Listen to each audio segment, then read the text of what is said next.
Кызыңыз эртеле жаштан жигитчиктер менен, балдар менен сүйлөшүп жаткан болсо, бул жерде ага эң керектүү маселе сиздин убактыңыз.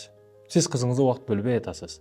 Апа менен кыз өтө жакын болот атага караганда. Атага сүйүүсү, мерими күчтүү болот, бирок сүйлөшүү маселесинде, жакындык маселесинде аялга биринчи кезекте жакын болот. Бүгүн ошо 15, 17 айырмасы жок, жигити бар, парень бар, паригим бар деп атат. Кеңири коркпостон ата энесине айтып атат, менин сүйлөшкөн жигитим бар деп. Уят, бет деген нет болуп калды. Айтайын дегеним, кызыңызга ошол сиз айтып атасыз, переходный возрастı келди, эми ушундай болот да дешиңиз мүмкүн. Булланып кетиши дагы мүмкүн. Сиз бере албаган тарбияңызды переходный возрастка жоюп койбоңуз.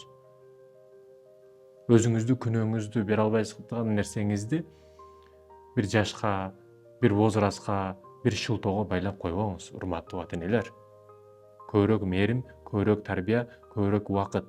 Жаш чоңойгон сайын биздикилер чоңоюп калды болду тек кой дейт да. Жок, тескерисинче жаш чоңойгон сайын вниманияны, тарбияны, талапты күчөйтүш керек балага.